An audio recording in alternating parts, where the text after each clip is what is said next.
सन्न स्वरस्तगादि प्राणान् नमो भगवते पुरुषाय तुभ्यः। इस प्रकार और गुरु जी ने 17 श्लोकों से और भगवान की स्तुति करके और भगवान वर देख करके बोले जोरे तू क्या चाहता है? गुरु ने कहा भगवान आपके प्राप्त हो गया, मेरे को क्या चाहिए और कुछ नहीं चाहिए। बोले नहीं, तुमने निष्काम भक्ति नहीं की है, सकाम भक्ति की है। तेरे मन में थे कि मेरे पिताजी का राज्य मेरे को मिले, सकाम भक्ति के से तेरे को पहले तेरे को जब तेरा पिताजी का राज्य देता हूँ, तेरा पिताजी का राज्य तेरे को मिल जाएगा। आप बोलो क्या चाहता है? बोले भगवान आपकी कृपा आशीर्वाद चाहते हैं। ऐसा करके भगवान को आशीर्वाद दे करके और अंतर्ध्यान हो गए और दोनों जी बड़ी खुशी खुशी अपनी घर की ओर चले हैं।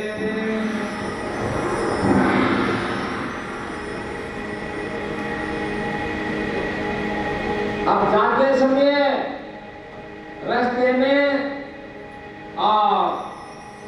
गुरु जी को कुछ घमंड हो गया। बोले जो ऋषि लोग हजारों से तपस्या करते हैं बैठे बैठे, उनको भगवान की प्राप्ति नहीं होती है। मैंने जो है 6 महीने के अंदर भगवान को प्राप्त कर लिया, ये अहम भाव हो गया। भगवान अहम भाव किसी को नहीं रखते हैं। भगवान ने जो है और वापिस आए और गुरु जी का गुरु में एक बात कहना भूल गया। तेरे को बोले क्या? बोले मेरे साथ चल। भगवान गुरु जी को अपने साथ लेकर के गुफा में गए। गुफा में निकाल कहा, गुरु से कहा दे क्या कहा है? बोले मेरे कुछ दिखाई नहीं दे रहा है। तो भगवान ने सुदर्शन चक्र को याद किया और सुदर्शन चक्र के द्वारा गुफा में प्रकाश किया। प्रकाश के द्वारा देखा कि वहां पर गुफा के अंदर हड्डियों के ढेर पड़े हुए हैं, जगह जगह ढेर तक घेरे लगी हुई है।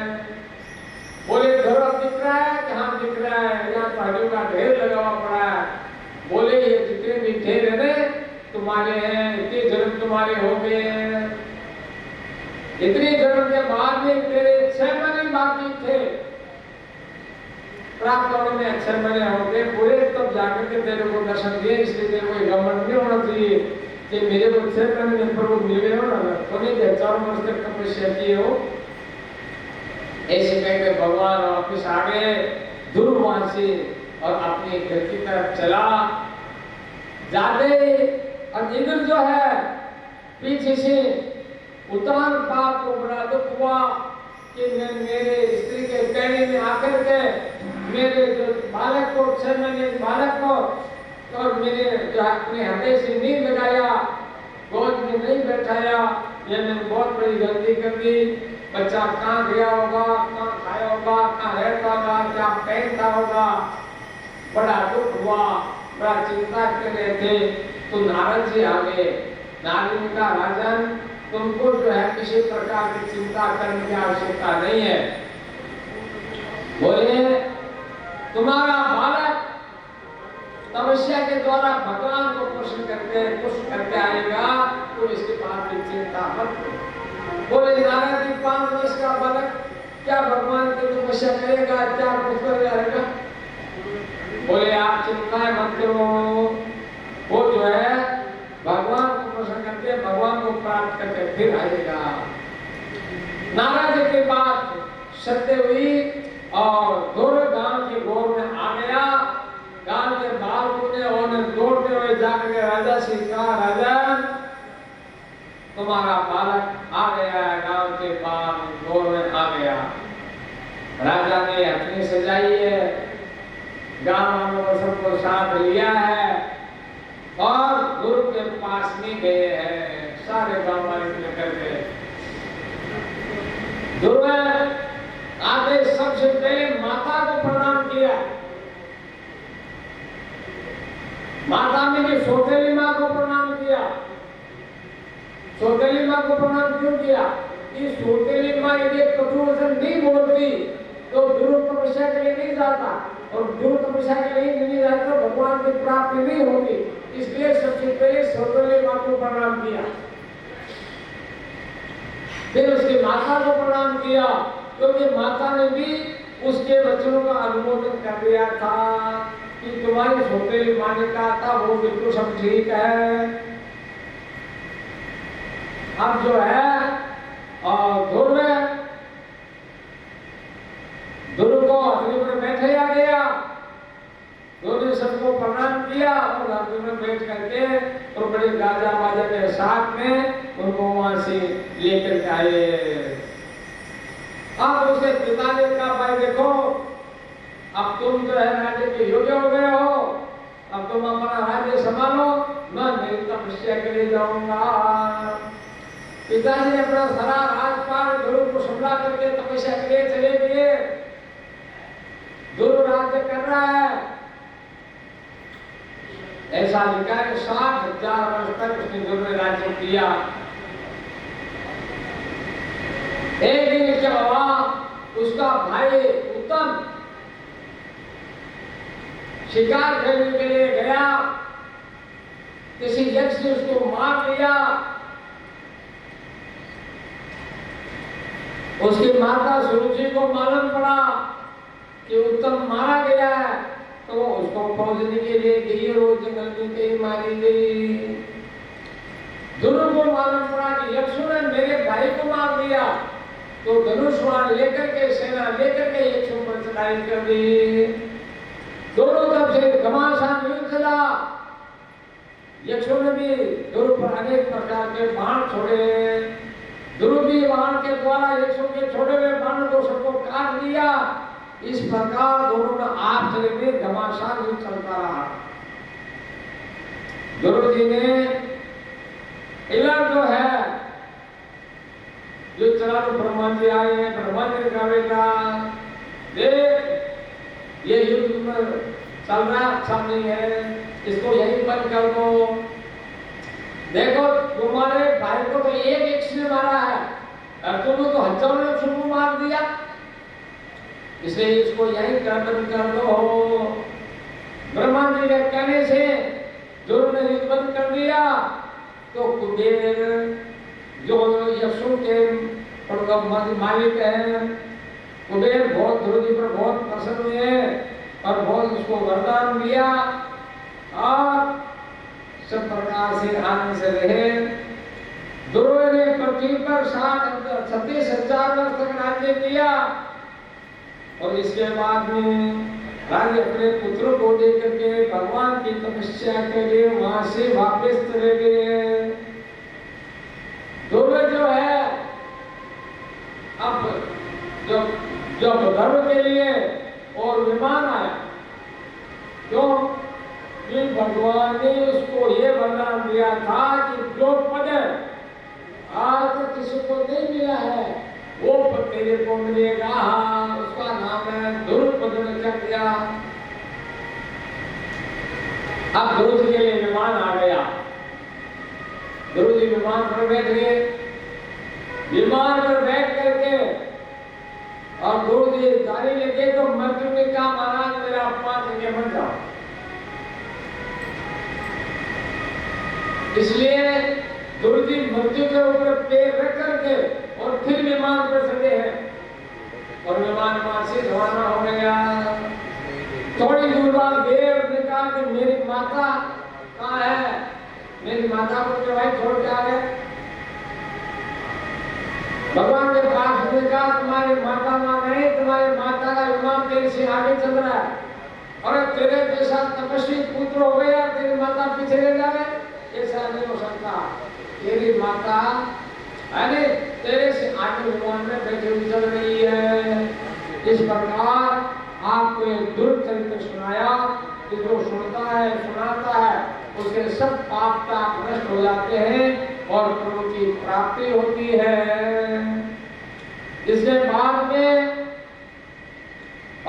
विदुर जी ने पूछा कि ये महापुरुष प्रसिद्ध कौन थे, ये किसके पुत्र थे और किसके वंश में प्रसिद्ध हुए, कहाँ ये किया, ये हम जानना चाहते हैं।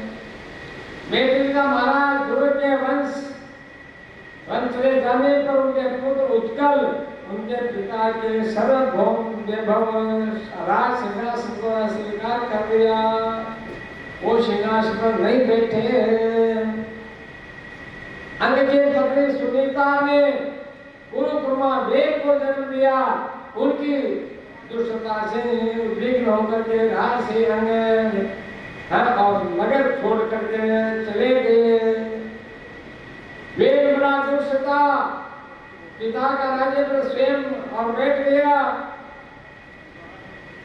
विदुर अंग तो बड़ा शील संपन्न और सुस्वभाव ब्राह्मण भक्त महात्मा था। उस वेद के ऐसा दुष्ट पुत्र, वेद जैसा दुष्ट पुत्र कैसे उत्पन्न हुआ, यह भी जानना चाहता हूँ। मेरे वर्णन करते राजा ने विदुर जी एक बार राजसी अंग अश्वमेध यज्ञ का आयोजन किया, उसमें देवी ब्राह्मणों ने आह्वान करने पर भी देवताओं में नहीं आए। का राजा नाम जो है देवताओं को बड़े आनंद से बुला रहे हैं, फिर भी आपका और यज्ञ कर्म करने के लिए आ नहीं रहे, आप यज्ञ करने के लिए सदस्यों ने से बात की, सर्वसम्मत कर दी। तो बोले किस कारण है, बोले आप पुत्रहीन हो, इसलिए पुत्र की प्राप्ति के लिए पुत्र याग करो। इस प्रकार उन्हें पुत्र याग कराया। ये बालक बाल्यावस्था से और अति अधर्म के वंश में उत्पन्न हुआ होने के कारण और मृत्यु का अनुगामी था। सुनीता और मृत्यु की पुत्री थी, इसलिए ये भी धार्मिक हुआ। देखो माता का वंश का भी प्रभाव, पिता का वंश का तो प्रभाव पड़ता ही है, माता के वंश का भी प्रभाव पड़ता है।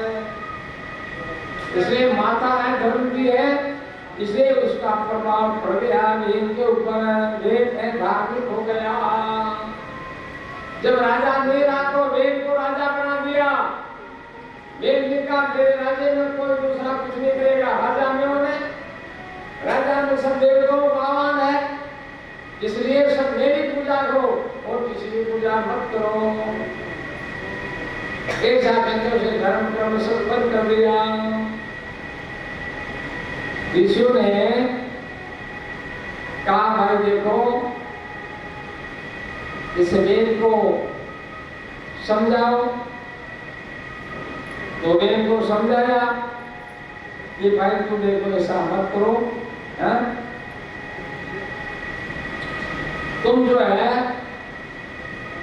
प्रजा को यज्ञ करना, धर्म कर्म करना, ये सब काम कर रहे हो।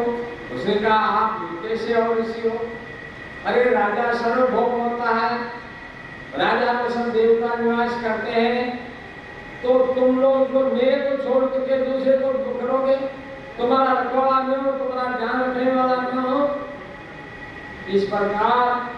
और उसने जो धर्म कर्म को बंद कराने की कोशिश की। राजस्व ने बहुत सोचा, जब क्षत्रियों ने समझाया और उनकी बात नहीं मानी, तो क्षत्रियों ने जो है और श्राप दे दिया कि जा तेरा शरीर पतन हो जाए। उनके पैंस होम फट करके ही वो नीचे से गिर गया और उसका जो है शरीर समाप्त हो गया।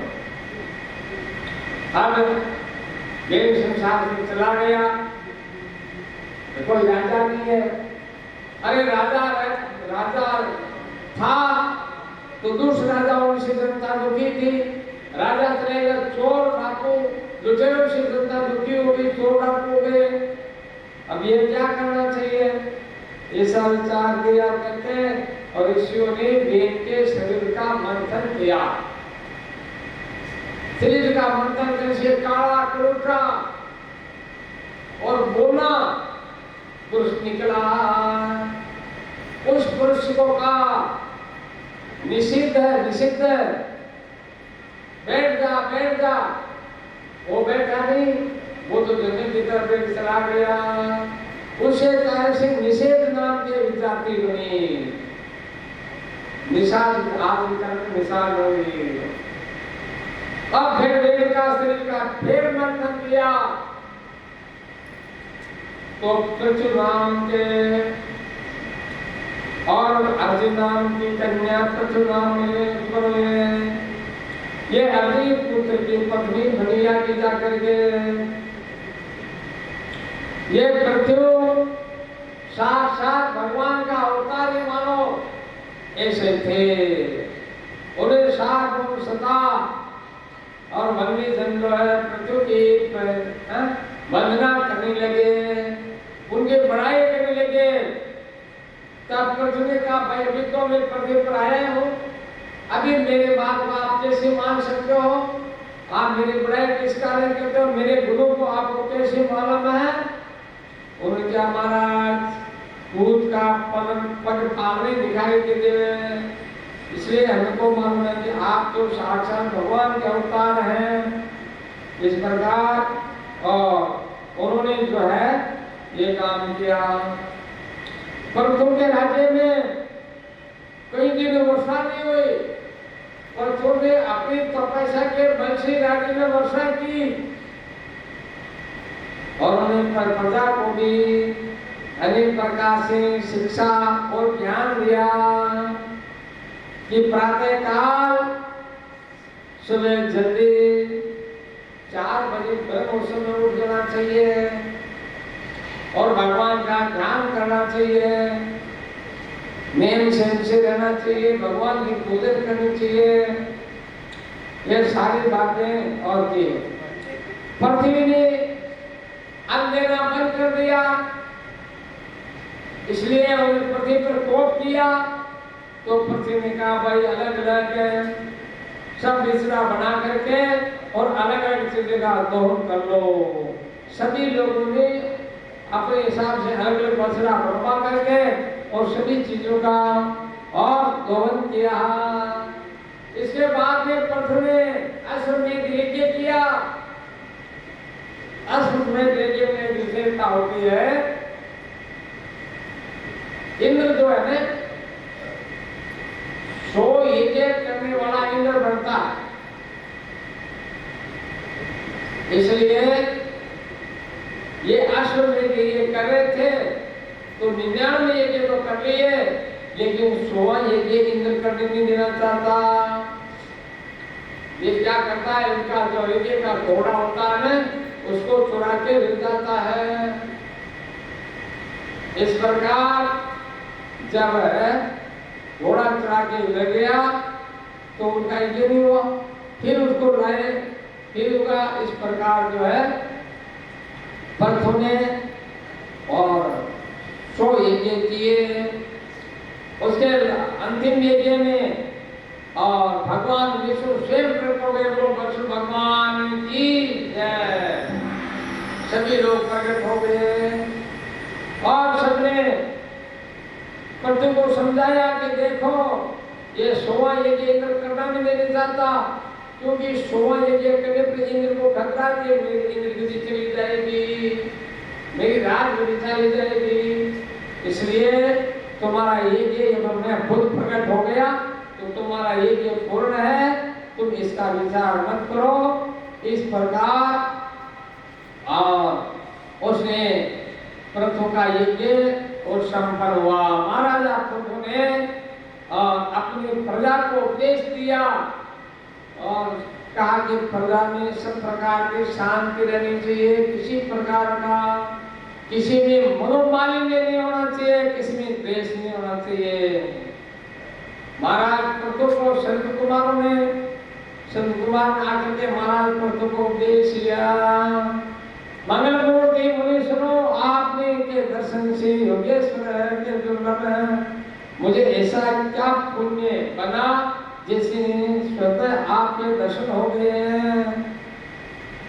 इस प्रकार और संत कुमारों ने महाराजा पृथ्वी को अपने सब प्रकार से जानते हुए भी समस्त प्राणियों के कल्याण की दृष्टि से और अच्छी बातें पूछी। सच है सत्पुरुष हमेशा सत्य की ओर चलते हैं।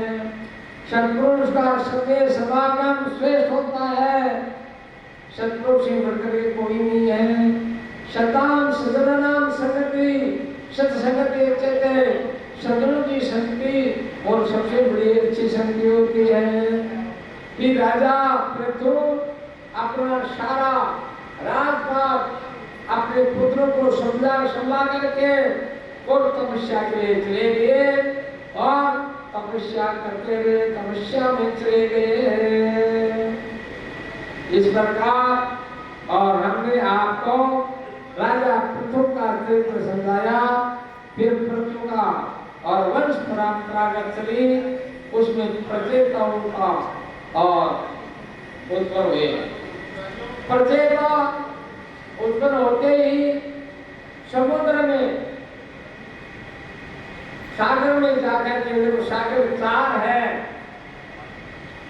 नारायण सागर, बिंदु सागर, पंपा सरोवर और मान सरोवर।